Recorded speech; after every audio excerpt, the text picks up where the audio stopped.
Hi hello నమస్తే welcome to our channel. నేను మీ సిరి. ఈరోజు మనం చెప్పుకోబోయే కథ ఏకాంత మంత్రం. కథలోకి వెళ్ళే ముందు వీడియోని లైక్ చేసి అలాగే హైప్ చేయండి. ఇంకా మన ఛానల్ని సబ్స్క్రైబ్ చేసుకున్నట్లయితే సబ్స్క్రైబ్ చేసుకొని ఇప్పుడే ఈ కథని మొదలుపెట్టండి. ఏకాంత మంత్రం పార్ట్ 47. ఆ సంశయాన్ని స్నేహబంధం తప్పించింది. మైత్రి ఫోన్ నెంబర్కి కాల్ కలిపింది. ఆ నెంబర్కి కాల్ చేసి సంవత్సరం అయిపోయింది. ఫోన్ రింగ్ అవుతోంది. సాహితీ చాలా కొత్తగా ఉంది. కొత్త వాళ్ళకి కాల్ చేసి మాట్లాడుతున్నట్టు ఎదురు చూస్తున్న ఫీలింగ్ ఆమెలో. హలో సాహి. సంతోషం నిండిపోయింది మైత్రి గొంతులో వినిపిస్తోంది. మైతు తడబాతుగా పిలిచింది సాహితి. ఆ పిలుపుకి మైత్రి కళ్ళల నుంచి నీళ్లు కన్నీళ్లు కిందకి జారాయి. ఎన్నాళ్ళైంది సాహితి తనతో అంతా చనువుగా పిలిచి. సాహి. మైత్రి ఏడుస్తోందని సాహికి అర్థమైపోయింది. కంగ్రాట్స్ అంది కన్నీళ్లతో నవ్వుతూ సాహితి. ఆ సంతోషం కంటే ఈ సంతోషం చాలా ఎక్కువగా ఉంది సాహి. మైత్రి అంటున్న మాటలకి సాహితి నోట మాట రాలేదు. కన్నీళ్ళు ఆపుకుంటూ ఎన్నో నెల అని అడిగింది సాహితి. 2వ నెల. ఆరోగ్యం ఎలా ఉంది? బాగుంది. ఎప్పుడు వస్తున్నావు? పెళ్ళి దగ్గర పడుతుంది కదా అని సాహితి అడిగింది. 3-4 రోజుల్లో వచ్చేస్తాను మైత్రి బదులిచ్చింది. జాగ్రత్తగా ఉండు అంది సాహితి. "ఉమ్, ఉంటాను. బాయ్." కాల్ కట్టయింది. ఇన్నాళ్ళుగా భారాన్ని మోస్తున్న మనసు తేలికపడినట్లు అనిపించింది ఇద్దరికి.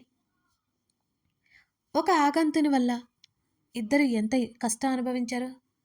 అబద్ధం, మోసం త్వరగా గెలవచ్చేమో కానీ, త్వరగా పేరు ప్రతిష్టలు పొందొచ్చేమో కానీ, నిజం నిలకడగా ఏదొక రోజు బహిర్గతమవుతుంది. వెడ్డింగ్ కార్డ్ సెలక్షన్ కోసం 2 కార్డ్స్ పట్టుకుని వచ్చిన అర్జున్కి కళ్ళు తుడుచుకుంటూ కనిపించింది సాహితి. కంగారుగా లోపలికొచ్చాడు అతను. ఏమైందో అనుకుని. సాహి పిలుస్తూ ఆమె పక్కన కూర్చున్నాడు అర్జున్. అతని వైపు చూసి చిన్నగా నవ్వింది సాహితి. ఏమైంది? ఈ కన్నీళ్ళేంటి?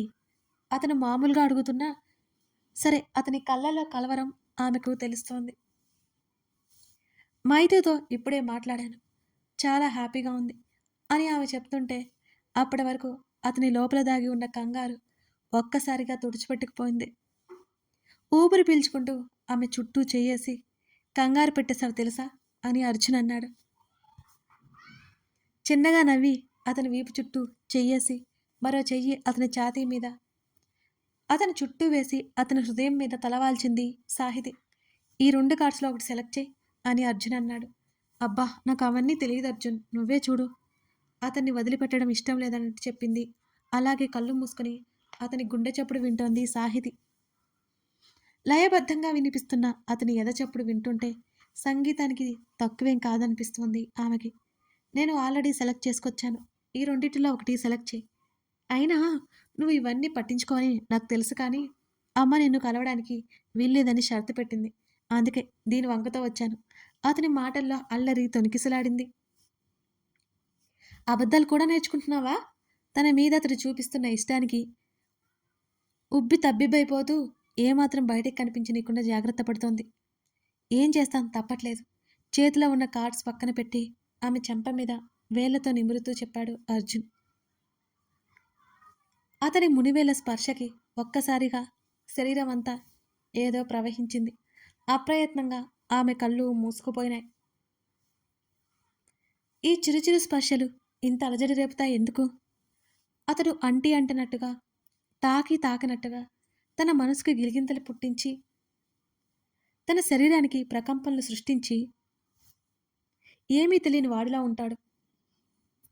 మెల్లిగా కళ్ళెత్తి అతని ముఖం వంక చూసింది సాహితి. విచ్చుకొని కనిపిస్తున్న అతని పెదవుల మీద అందమైన చిరునవ్వు. అప్రయత్నంగా అతడి మెడవంపులో ముద్దు పెట్టుకుంది. విచ్చుకున్న అతని పెదవులు కాస్త దగ్గరికి జరిగాయి. బహుశా ఆమె ముద్దు అతడి అంతరాల్లోకి చొచ్చుకుపోయినట్టు తెలియని పులకింత కలిగిందని అతనికి. బహుశా యవ్వనం ఇంతేనేమో. లేదు లేదు, అర్జున్తో తన జీవితం అంతా ఇంతే. అవును, ఇదే ఆప్యాయమైన స్పర్శ, ఇదే ఓదార్పుతో కూడిన కౌగిలి, ఇదే ప్రేమ పులికింత. మెల్లిగా ఇద్దరం ఒకరి నుంచి ఒకరు దూరం జరిగారు. ఇక నువ్వు ఏ దిగులు పెట్టుకోకుండా హాయిగా ఉండు సరేనా అని ఆమె వైపు చూడగా చిరునవ్వుతో తల ఊపింది. తెలుసో తెలియకో నీ మనసులో ఏముందో తెలుసుకోకుండా చాలా బాధ పెట్టాను. అంతేకాకుండా నా దగ్గర నువ్వు ముఖ్యమైన విషయం దాచి చాలా బాధపడ్డావు. ప్లీజ్ సాహి, ఇంకోసారి ఇలా చేయకు. నీ ప్రతి అభద్రతా భావం నాకు తెలియాలి. నీ ప్రతి దుఃఖానికి కారణం నాతో చెప్పుకోవాలి. అప్పుడే నేను నీకు వాటిల్లో తోడుండగలను. నువ్వు సంతోషంగా ఉంటే నేను సంతోషంగా ఉండగలుగుతాను. నీ ముఖంలోనే కాదు, నీ మనసులో కూడా చిరునవ్వు చెరగనివ్వనిదే నా ప్రేమ. అలాగే ఉండాలి. ఆమె తల మీద చేయి వేసి చెప్పాడు పెదవులు బిగబట్టి. ఆనందపు అశ్రువులు ఆపుకోవడానికి ప్రయత్నించింది సాహితి. తన చుట్టూ అందరూ ఎంత మంచివాళ్ళు. ప్రతి ఒక్కరూ తన సంతోషమే కోరుకుంటారు. తన సంతోషం కోసమే ఆలోచిస్తారు. ఏ జన్మలో చేసుకున్న అదృష్టం, ఈ జన్మలో అందరూ తనని అభిమానించే వాళ్ళే. ఇప్పటి నుంచి నా డైరీ పోస్ట్ నీకు ఇచ్చేస్తాను అర్జున్. ఆమె మాటలకి అతని పెదవుల మీద నవ్వొచ్చింది. ఏం పర్వాలేదు, అన్నీ నా బ్రెయిన్లోనే సేవ్ చేసి పెడతా సరేనా? నిలువుగా తల ఊపింది. అతను చిరునవ్వు నవ్వి వెళ్ళిపోయాడు. రోజులు ముందుకు గడుస్తున్నాయి. పెళ్లి పనులు ఒకవైపుకి జరుగుతున్నాయి. 3వ నెల వరకు రావద్దని అమృత ఆపేసింది మైత్రిని. మైత్రి అక్కడే ఉన్నా మైత్రి ప్రాణం అంతా ఇక్కడే ఉంది. ఎప్పుడెప్పుడు అర్జున్ సాహితీ సంతోషాన్ని చూడాలా అని ఆమె మనసు ఆరాటపడుతోంది. పెళ్ళి ఇంకో 3 రోజులు ఉందనంగా మైత్రి, మధు తల్లిదండ్రులంతా అక్కడికి వచ్చారు. అర్జున్ సాహితీ ఇల్లు బంధుగణాలతో బాగా నిండిపోయింది. ఎటు చూసినా సందడే సందడి. 2 ఇల్లులు చక్కగా అలంకరించి మామిడాకు తోరణాలు కట్టి అరటి చెట్టు, కొబ్బరి చెట్టు, తాటాకు పందిళ్లు వేసి ఉంచారు. దారి బందరాలను పసుపు కుంకుమలతో అలంకరించారు. అదంతా సాహితీ నానమ్మ ఆధ్వర్యంలో జరుగుతోంది. ప్రేమ పెళ్లి అని కొడుకుని కోడల్ని వెలివేసిన ఆమె మనవరాలి పెళ్లికి వచ్చి మనవరాల్ని చూస్తోంది. సాహితీకి ఆమె మీద కోపం. సుప్రజని చిన్నచూపు చూస్తోంది అని. అందుకే ఆమె ఏమి చెబుతున్నా విన్నా విననట్టే ఉంటుంది సాహితి. ఆమెకి తోడు సాహితీ అత్త. వాళ్ళ చాదస్తాలకి ఎందుకో ఆమెకి విసుగనిపిస్తోంది. వాళ్ళకంటే పెద్దమ్మ పిన్నులు నయం. పరాయి వాళ్ళైనా సరే బాగానే ఉంటారు. అర్జున్ కలిసి అప్పటికే 4-5 రోజులు అవుతోంది. ఫోన్లో మాట్లాడుకోవడం తప్పితే డైరెక్ట్గా కలిసిందే లేదు. ఆ రోజు సాహితీ దగ్గరికి వచ్చింది మైత్రి. స్వీటీని అందుకుంది సాహితి. స్వీటీ, మమ్మీ నిన్ను ఎత్తుకోకూడదు సరేనా? మమ్మీ బొజ్జలో బుజ్జి బాబున్నాడు అని స్వీటీకి నచ్చజెప్తుంటే నవ్వుతూ చూసింది మైత్రి. అవునా అన్నట్టు తల్లి వైపు చూసి కనిరెప్పలు టపటపలాడించింది. ఎన్నో రోజుల నుంచి కరువైన మాటలు సాహితీ మైత్రిల మధ్య దొర్లుకుంటూ ఉన్నాయి. సాహి నానమ్మ రావడంతో మాటలు అక్కడే ఆగిపోయాయి. ఇద్దరి కళ్ళు తడితేరాయి అప్పటికే. ఆమెను చూసి నమస్కరించింది మైత్రి. మైత్రి అత్తగారిల్లు వివరాలు మొత్తం అడుగుతోంది ఆవిడ. స్వీటీతో ఆడుకుంటోంది సాహితి. మైత్రి ఓర్పుగా మాట్లాడుతోంది. సుప్రజ మైత్రికి జ్యూస్ తీసుకొచ్చి ఇచ్చింది. సాహి, నీకు కూడా కావాలా అని కూతురు తల్లిమురుతూ అడిగింది సుప్రజ. ఒకవైపు ఇంట్లో పెళ్లి పనులు జరుగుతుంటే క్షణం కూడా తీరిక లేకుండా నానమ్మ ఆర్డర్లు తూచా తప్పకుండా పాటిస్తున్న తల్లిని చూస్తుంటే ఎందుకో చాలా అసహనంగా తోచింది సాహితికి. ఎప్పుడూ సంతోషంగా నవ్వుతూ తన తండ్రి ఆట పట్టిస్తుంటే ఏదో ఒకటి అనేస్తూ ఇప్పుడు తన పెళ్లి జీవితమే లక్ష్యంగా ఉన్నట్టుంది తన తల్లి ప్రవర్తన. ఆమెకు తెలియకుండానే జాలి కలిగింది. అమ్మ ఏదో ఒక పని చేస్తూనే ఉంటావు ఎందుకు? అందరూ చేస్తున్నారు కదా, కాసేపైనా కుదురుగా ఉండలేవా? ఎప్పుడో లేచావు, ఇప్పటికి తిన్నావా అసలు? కూర్చో అంటూ తల్లిని సోఫాలో కూర్చోబెట్టింది సాహితి. సాహి, తింటానులే, చాలా పనుంది అవతల, నన్ను వెళ్ళనివ్వే అని కూతుర్ని ఆమె వారిస్తుంటే, వెళ్ళనివ్వే, కూతురు పెళ్ళన్నాక ఆ మాత్రం ఉండదా ఏంటి? మీ అమ్మ ఏమి అరిగిపోదులే అంటున్న తన నానమ్మ వైపు విసుగ్గా చూసింది సాహితి. ఆవిడ మాట తీరు ప్రవర్తన చూస్తుంటే అదోలా అనిపించింది మైత్రికి. ఎప్పుడు అలాంటి మాటలు, పుల్లవిరుపు మాటలు వాళ్ళు అసలు వినలేదు చిన్నప్పటి నుంచి. తినకపోతే ఖచ్చితంగా కరిగిపోతుంది నానమ్మ, మా డాడీకి తెలిసిందంటే ఊరుకోడు అంటూ తనే స్వయంగా టిఫిన్ ప్లేట్ తీసుకొచ్చి తల్లి ముందు పెట్టింది సాహితి. ఎందుకో సుప్రజ కళ్ళల్లో సన్నటి నీటి పొర తేలి ఆడింది. నేను తింటానులే ఇవ్వవే అని కూతురు చేతిలో ప్లేట్ తీసుకుంది. నాకు కాఫీ తాగాలని ఉంది సుప్రజ. ఎవరిస్తారు మరి? సాహితి, మీ అత్తయ్య ఏది అని అడిగింది ఆవిడ. తన అత్తయ్య గుర్తుకు రాగానే ఇంకా విసుగు ఎక్కువైపోయింది సాహితీలో. ఆమె మీద తప్ప వేటి మీద ధ్యాస ఉండదు ఆమెకి. సాహితి పెదనాన్న భార్య కాఫీ తీసుకొచ్చి ఆవిడకి ఇచ్చింది.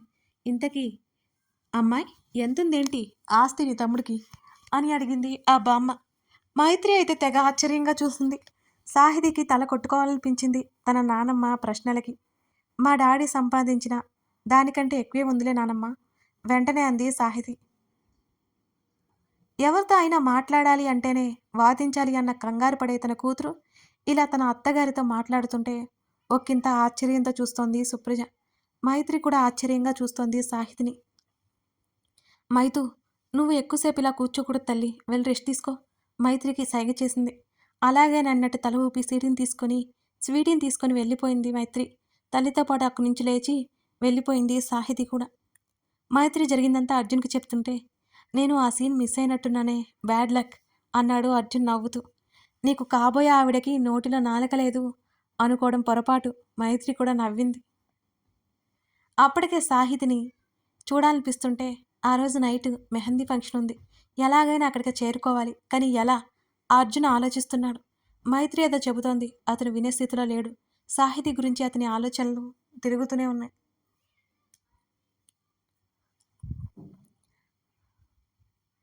ఆ రోజు రాత్రి మెహందీ ఫంక్షన్. తన పెళ్లిలో ప్రతి మూమెంట్ని చక్కగా జ్ఞాపకాలతో భద్రపరుచుకుంటోంది సాహితి. వైష్ణవి అల్లరి ఎక్కడ ఎక్కువైపోయింది. అందరి ఆడవాళ్ళలో గార్డెన్ మొత్తం నిండిపోయింది. అక్కడే సెటిల్ చేశారు. ఇల్లంతా లైటింగ్తో మెరిసిపోతుంది. అర్జున్కి భోజనం చేయమని అమృత మరీ మరీ చెప్పింది. కొంతమంది గెస్ట్స్ కూడా ఇంట్లో ఉన్నారు ఆల్రెడీ. మైత్రి, అమృత వెళ్ళిపోయారు అక్కడికి.